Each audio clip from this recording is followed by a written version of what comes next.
Hello दोस्तों, कैसे हैं आप सभी। मुरैना में जो दूसरा दिन है मेरे सफ़र का वो शुरू हो चुका है और एक सीरीज़ है मंदिरों की और ऐतिहासिक जगहों की, वो मैं कवर करूंगा आज। और इसी सीरीज़ में जो 64 योगिनी का मंदिर, जिसको हम लोग बहुत फेमस है, जो हम लोग पढ़ते आए हैं, वहाँ भी मैं जाऊँगा। अभी ये जो रास्ता है, मैं इस रास्ते पर बढ़ रहा हूँ और कोई एक स्मारक मिला है मुझे इसी रास्ते में, तो मैं यहीं रुका हूँ। आपको मैं दिखाता हूँ आसपास का क्या नज़ारा है, क्या माहौल है। ये देखिए, ये बाजरे की खेती है। ये जो पूरा मुरैना जो क्षेत्र है, यहाँ बाजरा, सरसों बहुत ज़्यादा होता है। पूरी तरह से बीहड़ इलाका है। और देखिए, ये जो रास्ता है ये मुख्य मार्ग से कट के अंदर आ रहा है। तो अगर कभी आपको आना हो तो आप स्टेशन के पास से या तो ऑटो कर लें, ये मितावरी और ये जो 64 योगिनी का मंदिर है इन सब के लिए, और या तो फिर आप अपने वाहन से आएँ, क्योंकि बिना इन दोनों चीज़ों के आप यहाँ तक नहीं आ पाएंगे। और बहुत चीज़ें हैं कवर करने के लिए, देखने के लिए। यहाँ पे अलग अलग हैं, बिखरी हुई हैं अलग अलग क्षेत्रों में, तो इसलिए थोड़ा सा मुश्किल है। तो आप अपने वाहन से ही आएँ जब भी आएँ। मुरैना की यात्रा के दूसरे दिन मुझे जिन जगहों पर जाना था उनमें 64 योगिनी मंदिर, कुतवार का कुंती मंदिर, बटेश्वरा के मंदिर, शनिचरा महादेव मंदिर और करई आश्रम शामिल थे। इस वीडियो में मैं आपको अपनी मुरैना यात्रा की उन जगहों को दिखाऊंगा जिन्हें मैंने सफ़र के दूसरे दिन कवर किया। हालांकि इन सभी मंदिरों के अलग अलग वीडियो भी मैंने ट्रैवल जुनून चैनल पर अपलोड कर दिए हैं, आप उन्हें भी देख सकते हैं। और अगर आप इसकी जानकारी को पढ़ना चाहते हैं तो वेबसाइट www.traveljunoon.com पर लॉगिन भी कर सकते हैं। आइए इस सफ़र की शुरुआत करते हैं।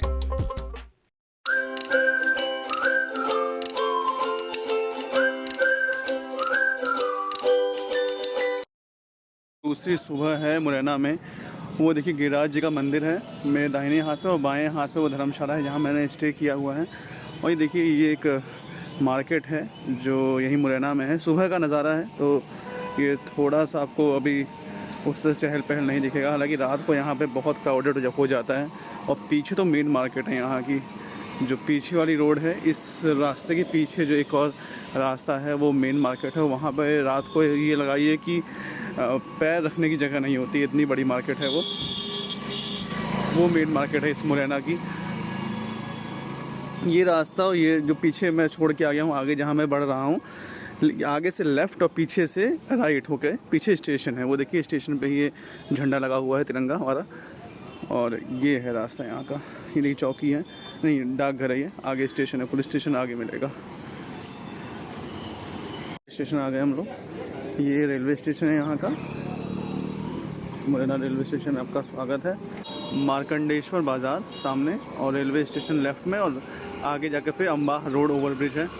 एक छोटा शहर है, और छोटे शहर की जो रौनक होती है वो अलग ही होती है। शांत, एकदम ठहरा हुआ सा, देखिए बहुत ही शांत जगह है। सफ़र पर सबसे पहले मैं पहुंचा कुतवार में। कुतवार को कोतवाल या कुतवाल नाम से भी जाना जाता है। द्वापर युग में यहीं पर पांडवों की ननिहाल हुआ करती थी। दोस्तों, कुतवार की तरफ बढ़ते हुए देखिए मौसम कितना शानदार हो रखा है। और देखिए, अलग अलग जगह पे मुझे कुछ ऐतिहासिक संरचनाएं भी दिखाई दे रही हैं इस सफ़र में। वो देखिए, सामने एक गांव है, छोटा सा गांव है एक, तो छोटे छोटे कई गांव हैं। और देखिए, वो छतरी है सामने, एक ऐतिहासिक छतरियाँ लोग बनाते हैं अपने पूर्वजों के लिए। और जो चंबल के बीहड़ आप देखते थे किताबों में या ट्रेन से जाते वक्त, वैसी कुछ आकृतियाँ, वैसी कुछ पहाड़ियाँ उस तरफ हैं। लेकिन सामने देखिए, ये देखिए कमाल का डैम है। ये देखिए, ये मुझे मिला है यहाँ पर, और कमाल का डैम है। इसको कुतवार डैम बोलते हैं। कुतवार ही हम जा रहे हैं। और ये देखिए, पानी को किस तरह से रोका गया है ताकि आसपास के इलाकों में जो है वो खेती के लिए इसका इस्तेमाल हो सके। और इसी की वजह से, जो मुझे अभी समझ में आया, इसी की वजह से जो इतनी हरियाली मुझे दिख रही है। देखिए, पानी अगर तालाब कोई ऐसा होता है, अगर डैम होता है, तो उसका जो फ़ायदा होता है वो आसपास के इलाकों को मिलता है। और इसीलिए देखिए, खेती, इतनी हरी भरी खेती आसपास आप देख पा रहे हैं।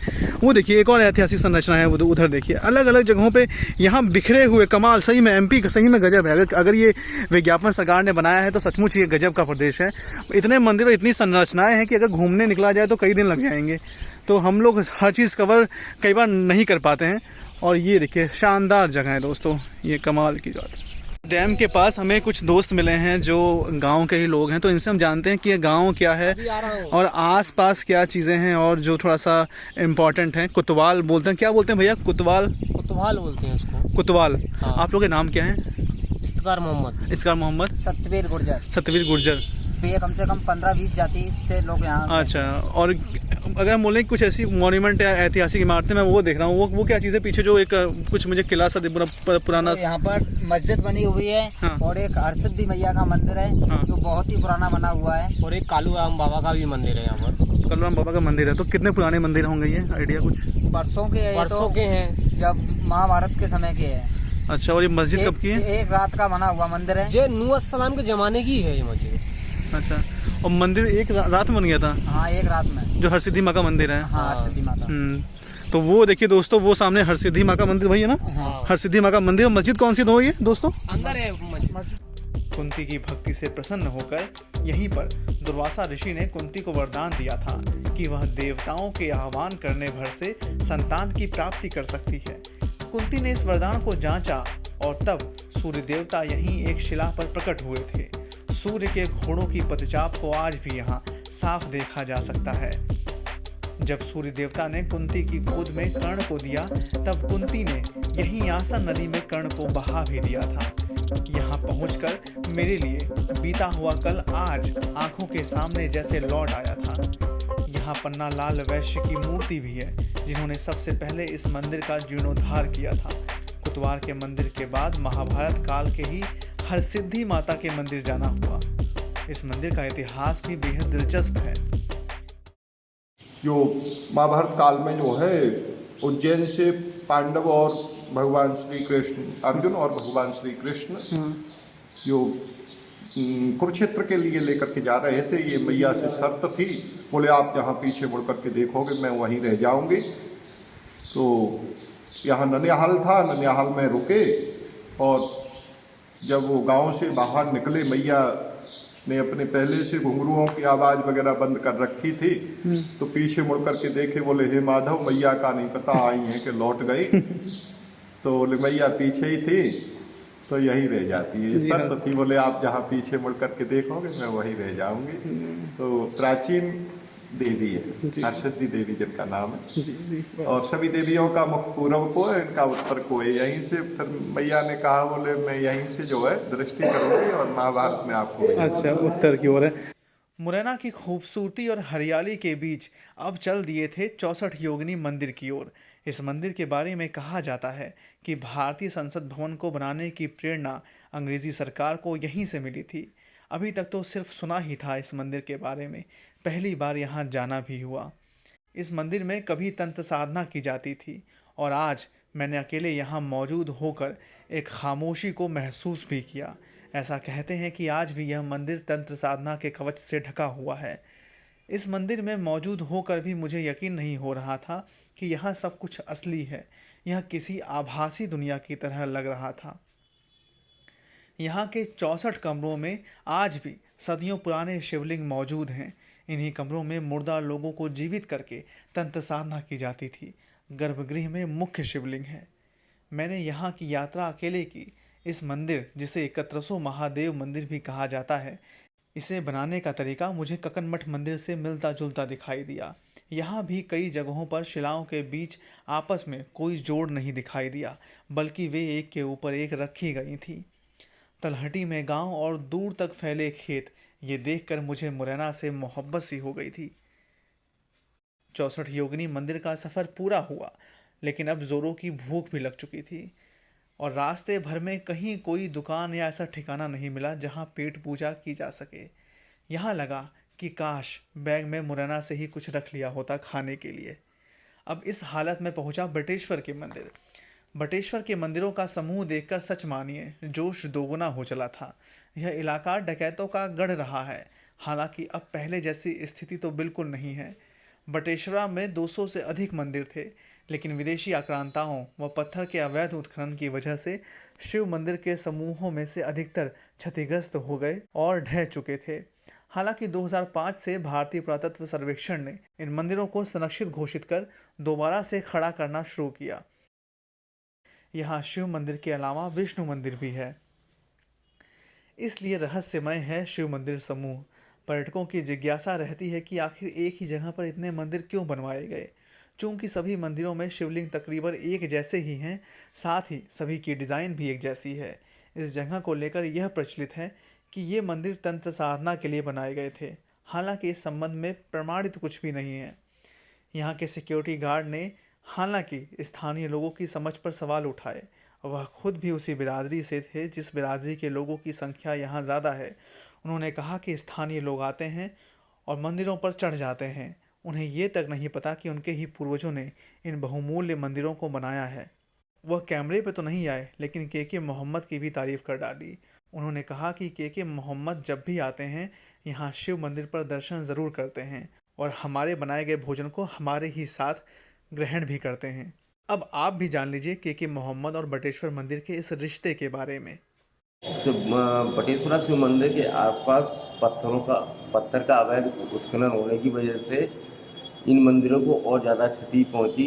एक तरह से सभी मंदिर जमींदोज हो गए थे और कोई जानता भी नहीं था, ज़िले के लोग भी नहीं जानते थे यहाँ के बारे में ज़्यादा। लेकिन एक बार मेरी के मोहम्मद जी से बात हुई तो उन्होंने मुझे बताया था कि मैं जब मध्य प्रदेश के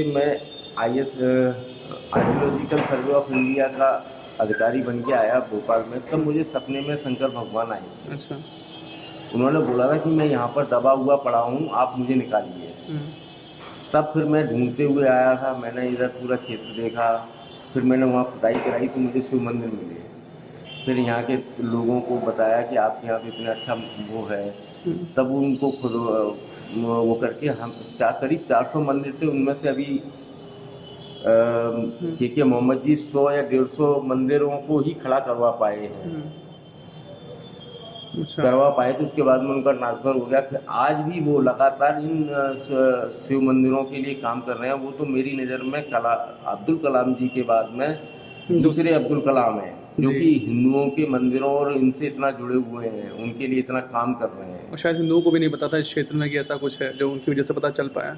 हाँ, एक्चुअली गुर्जर प्रत्यार उधर उस क्षेत्र में गुर्जर भी रहते हैं, तो वो लोग पहले इन मंदिरों को खड़ा करने नहीं देना चाह रहे थे, जिससे कि क्योंकि अगर वो मंदिर खड़े हो जाते, लोग बाग आना जाना शुरू होंगे तो उनके पत्थर के अवैध उत्खनन पर असर पड़ेगा। लेकिन उन्होंने उन लोगों को भी मोटिवेट किया है, बोलिए तुमने ही, तुम्हारे राजाओं ने ही इनको वो किया है जी, मंदिरों को बनवाया है, क्या आप अपनी इस विरासत को ऐसे नष्ट होने देंगे?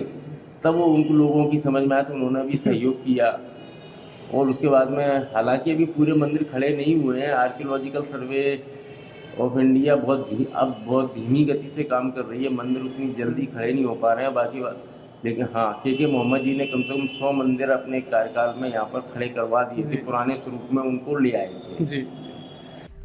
दूसरे दिन के सफ़र की दूसरी कड़ी देखिए अगले वीडियो में। मुरैना की नायाब जानकारी से भरा वह वीडियो भी आपको इस वीडियो के डिस्क्रिप्शन में मिल जाएगा। इसके अलावा आप उस वीडियो को और मुरैना विदिशा की यात्रा के संपूर्ण वीडियो को मुरैना विदिशा की यात्रा पर बनाए गए हमारे प्लेलिस्ट में भी देख सकते हैं। यात्रा पर बेहतरीन जानकारी के लिए देखते रहिए ट्रैवल जुनून और पढ़ते रहिए हमारी वेबसाइट traveljunoon.com। वीडियो को अंत तक देखने के लिए आपका ढेर सारा शुक्रिया।